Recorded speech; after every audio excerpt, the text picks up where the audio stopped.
Good morning everyone, welcome to Job Grade IAS. अपने important act की series में modern Indian history में आज हम एक और एक्ट को देखेंगे जो सीरीज का नेक्स्ट एक्ट है। That is पिट्स India act 1784। इससे पहले हमने कल पढ़ा था रेगुलेटिंग एक्ट ऑफ 1773। तो आपको मैं थोड़ा सा फिर से रिवाइज करा देता हूँ कि रेगुलेटिंग एक्ट 1773 में हमने देखा था किस तरीके से बैटल ऑफ प्लासी और बैटल ऑफ बक्सर के बाद ईस्ट इंडिया कंपनी के पास काफ़ी सारा पैसा आता है, उनके पास दीवानी राइट्स आते हैं, बट कंपनी में बहुत ज़्यादा करप्शन होता है, कंपनी में बहुत ज़्यादा मिसमैनेजमेंट होता है। तो ये अपने एसेट्स को मैनेज नहीं कर पाते हैं, इन्होंने जो पैसा कमाया था उसको मैनेज नहीं कर पाते हैं, रिश्वत में वो पैसा चला जाता है। ब्रिटिश ईस्ट इंडिया कंपनी के जो कर्मचारी थे वो प्राइवेट ट्रेड भी करने लगते हैं कंपनी के काम के साथ साथ। जब वो बहुत सारा पैसा कमा करके ब्रिटेन जाते थे तब उन्हें वहां पर नेबॉब्स कहा जाता था, है ना। ब्रिटेन के लोग उन्हें नेबॉब्स बोलते थे। मैंने आपको यह भी बताया था कि British east India company was not only a single company in Britain, और भी कंपनीज थी, बट ये कंपनी लगातार ग्रो कर रही थी। तो वहां पर जो पार्लियामेंट बैठी हुई थी लंदन में, उन पर प्रेशर था कि क्यों ना इस कंपनी के डे टू डे अफेयर्स को इंडिया में कंट्रोल किया जाए, रेगुलेट किया जाए, नहीं तो ये कंपनी हाथ से निकल जाएगी। और ये ब्रिटिश प्रेस्टीज के लिए एक बहुत बड़ी बात हो जाती थी। तो ब्रिटिश पार्लियामेंट रेगुलेटिंग एक्ट लेकर आती है, जिसमें कुछ वो सुधार करते हैं कि कोर्ट ऑफ डायरेक्टर्स को वो बोलते हैं कि आपका जो टर्म है वो 1 साल नहीं अब 4 साल होगा, जिससे कि ज्यादा से ज्यादा एक आदमी पर लंबे समय तक ब्रिटिश पार्लियामेंट नजर रख सके और कंपनी के जो अफेयर्स है इंडिया में उनको कंट्रोल कर सके। ठीक है। आपको मैंने ये भी बताया था court of directors were the real backbone of the East India company who used to sit in London, जो लंदन में होते थे और ईस्ट इंडिया कंपनी को वो ऑपरेट करते थे वहीं से। ठीक है। एंड वो काफी पावरफुल भी हो चुके थे जैसे जैसे ईस्ट इंडिया कंपनी पैसे वाली होती जा रही थी।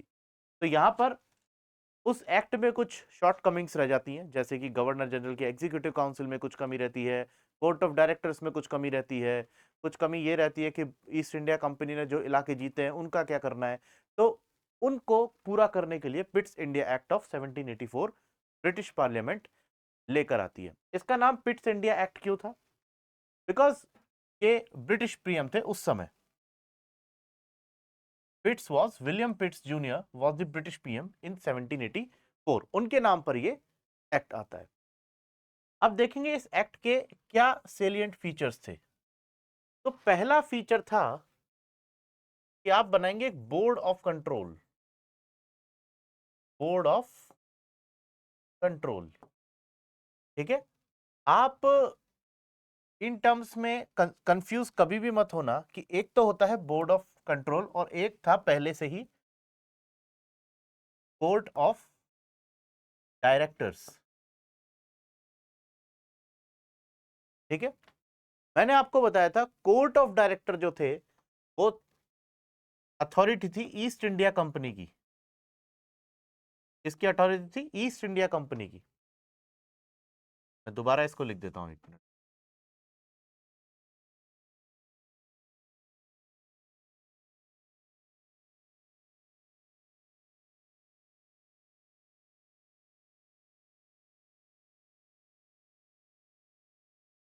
कोर्ट ऑफ डायरेक्टर्स ये थे authority of east India company, और कहां पर बैठते थे? लंदन में। ठीक है।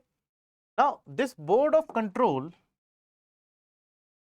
Was constituted by the British crown.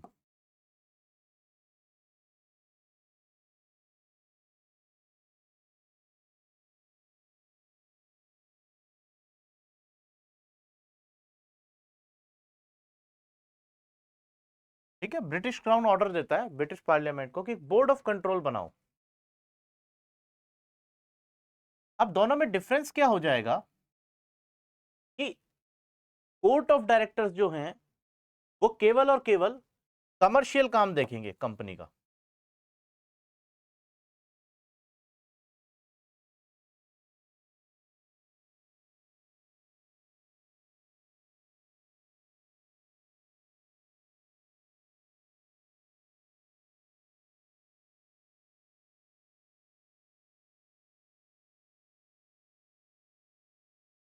ये सिर्फ क्या करेंगे? कमर्शियल अफेयर्स को देखेंगे। कंपनी का ट्रेड कैसा चल रहा है, कितना नफा नुकसान चल रहा है, कंपनी ट्रेड किस किस से और करेगी, किन चीजों में और आगे ट्रेड करना चाहेगी, ट्रेड रिलेटेड इश्यूज जो हैं वो कौन देखेगा, कोर्ट ऑफ डायरेक्टर्स। बट जो भी पॉलिटिकल इशू हैं,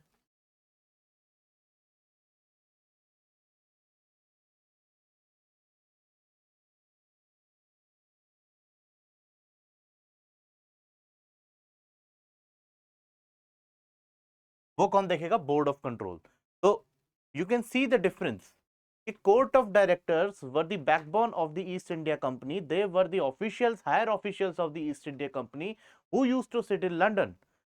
कंपनी के बड़े अधिकारी हैं जो लंदन में बैठते हैं और ईस्ट इंडिया कंपनी को चलाते हैं। ब्रिटिश पार्लियामेंट कहती है कि आप सिर्फ ट्रेड एंड कॉमर्स देखेंगे, बाकी जो भी पॉलिटिकल मामले हैं वो कौन देखेगा, बोर्ड ऑफ कंट्रोल देखेगा, और उसमें मेंबर्स होंगे टोटल 6। कितने मेंबर्स होंगे, 6 मेंबर्स होंगे। Is it clear? ऐसा क्यों किया गया?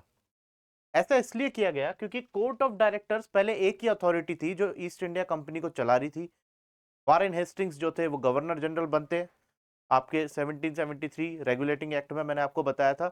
और वॉरेन हेस्टिंग्स और भी ज्यादा वॉर्स की पॉलिसी को फॉलो करते हैं। एंग्लो मराठा वॉर होती है, आप हिस्ट्री में पढ़ोगे, एक चैप्टर है आपकी ही ओल्ड एनसीईआरटी में, वॉर्स अंडर वॉरेन हेस्टिंग्स, ठीक है। उसमें मिलेगा आपको एंग्लो मराठा वॉर, उसमें आपको मिलेगा एंग्लो मैसूर वॉर, आपको वॉर मिलेगा रोहिल्लाओं के साथ जो अवध में थे। तो वो सारे वॉर वॉरेन हेस्टिंग्स करता है। Now this was concern for the British authority, क्योंकि उन्हें ऐसा लग रहा था, ब्रिटिश अथॉरिटी को, और ऐसा था भी, अगर मराठा और हैदर अली जो मैसूर में थे वो 3-4 वॉर्स में अगर थोड़े एडवांस और होते तो शायद ब्रिटिश पोजेशंस, इंडिया जो कंपनी का जो ट्रेड था इंडिया में, उसको बहुत ज्यादा लॉस होता। ऑब्वियसली कंपनी एक ट्रेडिंग कंपनी थी, east India company British parliament को भी कुछ अपना हिस्सा देती थी, ठीक है। तो यहां पर ब्रिटिश पार्लियामेंट को फाइनेंशियल लॉस होने का खतरा था इन वॉर्स के through. However Warren Hastings war जीत गया था, फिर भी ब्रिटिश पार्लियामेंट को प्रॉब्लम थी। दूसरी प्रॉब्लम यह थी कि ईस्ट इंडिया कंपनी एक ट्रेडिंग कंपनी है, और वॉर जीतने के बाद भी, वॉर में पैसा कमाने के बाद भी, दीवानी राइट्स लेने के बाद भी ये कह रही है कि हमें और पैसा लोन में दो। इनको कंट्रोल करने के लिए आपने बोर्ड ऑफ कंट्रोल बिठा दिया। हालांकि कंट्रोल नहीं कर रहा, इनके पैरेलल ही चल रहा है। मतलब ये देखेंगे कमर्शियल अफेयर और ये सारे पॉलिटिकल इशू देखेंगे। पॉलिटिकल इशू मतलब जो जो इलाके कंपनी ने जीते, उन इलाकों में अब क्या क्या पॉलिटिकल सिस्टम इन्हें चलाने हैं, वो कौन देखेंगे, बोर्ड ऑफ कंट्रोल। किससे क्या क्या ट्रीटी करनी है, किससे किन राज्यों से कौन सी संधियां करनी है, कौन देखेगा, बोर्ड ऑफ कंट्रोल। किन राज्यों से इनको संधियां तोड़नी है ना, कहां पर कौन कौन से मिलिट्री इनको मैनेज करनी है, कौन देखेगा, बोर्ड ऑफ कंट्रोल। तो फिर कोर्ट ऑफ डायरेक्टर क्या देखेंगे, जो पुराना काम था कि आप सिर्फ ट्रेड और कॉमर्स देखोगे, अब पॉलिटिकल इश्यूज से आपका कोई लेना देना नहीं है। We have the board of control with 6 members and we have constituted it with the order of British parliament. Is it clear? चलो, तो यहां पर ये सारे के सारे पॉलिटिकल अफेयर्स देखेंगे ईस्ट इंडिया कंपनी के। कोर्ट ऑफ डायरेक्टर्स सिर्फ कमर्शियल अफेयर्स देखेंगे। तो यहां पर एक डबल सिस्टम हो गया गवर्नमेंट का। कैसा सिस्टम हो गया, डबल सिस्टम हो गया, कि मतलब इंडिया में, ठीक है, दो तरीके की पॉलिटिकल एंटिटी आ गई है। एक तो आ गया है कोर्ट ऑफ डायरेक्टर, जो कि कहां के हैं, ईस्ट इंडिया कंपनी के, और दूसरा है आपका बोर्ड ऑफ कंट्रोल, जो कहां का है आपका, ब्रिटिश क्राउन, इन्होंने बनाया, ठीक है। Now East India territory, East India company's territories are now termed with the British possessions in India. ये वर्ड ध्यान रखना, ये East India company's possessions in India नहीं है। मतलब ब्रिटिश पार्लियामेंट ने ये भी क्लियर कर दिया है कि आपने जो भी जीता है ईस्ट इंडिया कंपनी ने, आप उससे दूर हो जाओ, सिर्फ ट्रेड और कॉमर्स करोगे, क्योंकि अब हमने आपको क्लियर कर दिया है कि these are not the company's possessions in India. Company के क्षेत्र नहीं है जीते हुए, these are the British possessions in India. Now British government will deal with these possessions, ठीक है। और वो पोजेशन को किसके थ्रू डील करेगी, बोर्ड ऑफ कंट्रोल के थ्रू। किसके थ्रू डील करेगी? बोर्ड ऑफ कंट्रोल के थ्रू। ठीक है, यहां पर members of governor general's executive council reduced from 4 to 3। Actual में ये जो सजेशन था, ये गवर्नर जनरल ऑफ बंगाल जो था वॉरेन हेस्टिंग्स, उसका ही था। क्योंकि जब 4 मेंबर थे तो हमेशा काउंसिल में ये होता था कि कभी 2 मेंबर एक साइड हो गए, 2 मेंबर दूसरी साइड हो गए। ठीक है, और वॉरेन हेस्टिंग्स को अपना वोट कास्ट करना पड़ रहा है, तो बार बार ये उसके लिए एक टीडियस एक्सरसाइज होती थी, काफी एक उसको बार बार बहुत ही टफ डिसीजंस लेने पड़ते थे। तो वो डिसीजन ना लेने पड़े ऐसे, थोड़ा काम जल्दी हो जाए कंपनी का, तो इन्होंने बोला कि 4 से घटा के 3 कर दो मेंबर्स। यानी कि अगर 3 मेंबर एग्जीक्यूटिव काउंसिल में हो गए तो तो ऐसा कभी 50-50 का केस बनेगा ही नहीं। ठीक है, कभी 50-50 का केस इसमें बनेगा ही नहीं, और गवर्नर जनरल ऑफ बंगाल को अपना कास्टिंग वोट देने की जरूरत पड़ेगी ही नहीं। ठीक है, अब यहां पर देखेंगे कि जो कोर्ट ऑफ डायरेक्टर्स थे, इनको यह बोला गया कि ईस्ट इंडिया कंपनी में आपको जो भी रिक्रूटमेंट्स करनी है वो आप इंडिया से ही करें, ब्रिटेन से नहीं करें। क्यों ना करें? क्योंकि ऑब्वियसली आप लॉस में चल रहे हो, बार बार लोन मांग रहे हो।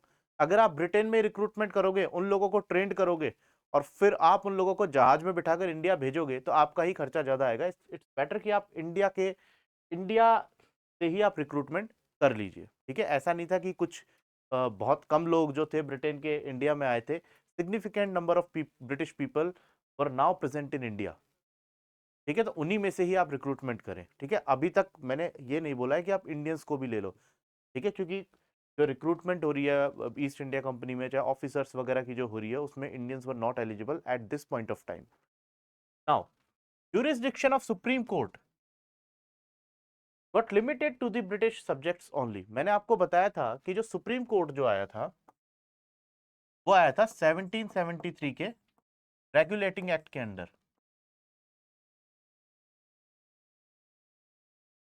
ठीक है, इस सुप्रीम कोर्ट का जुरिडिक्शन पहले पूरी कैलकाटा प्रेसिडेंसी पे था, बट नाउ मैंने आपको बताया था कि उस टाइम पर कैलकाटा में, और आपको कि पूरे इंडिया में जो रूल चल रहा था, जो लॉ प्रैक्टिस होती थी, वो या तो मुस्लिम्स का उलेमा चलता था, उलेमाओं का रूल चलता था, या हिंदुओं की मनुस्मृति चलती थी।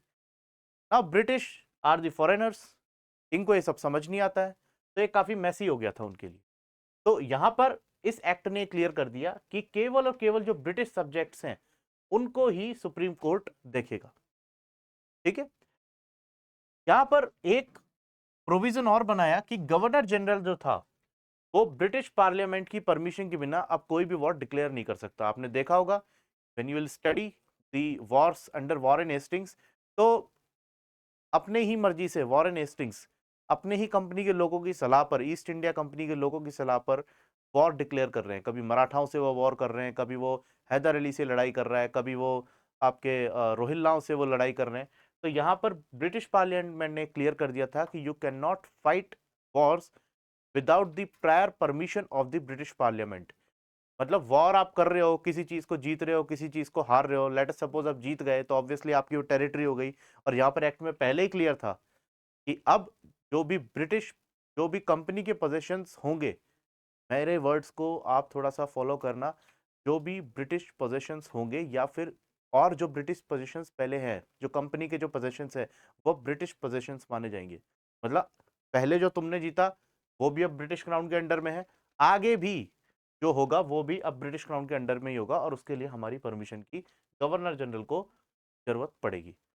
ठीक है, तो यहां पर आप देखोगे कि सिंपल सिंपल ये एक्ट क्या कहना चाह रहा है कि इंडिया में जितने भी पॉलिटिकल अफेयर्स थे उन पर जो कंट्रोल हुआ वो ब्रिटिश क्राउन का हो जाता है। ठीक है, किसके थ्रू होता है? बोर्ड ऑफ डायरेक्टर्स के थ्रू, बोर्ड ऑफ कंट्रोल के थ्रू।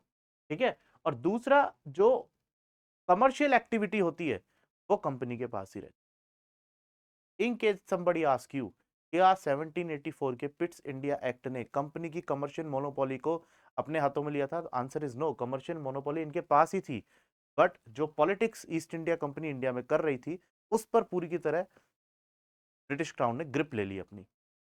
बोर्ड ऑफ कंट्रोल बनाया और बोल दिया कि नहीं, अब तुम पॉलिटिक्स नहीं करोगे, तुम सिर्फ ट्रेड करोगे। We will do the politics, we will take care of the politics, because कहीं ऐसा ना हो कि तुम्हें इतना ज्यादा लॉस हो जाए कि उसकी भरपाई हम ही ना कर पाए। This was the sole reason of the enactment of this Pitt's India Act of 1784. Is it clear?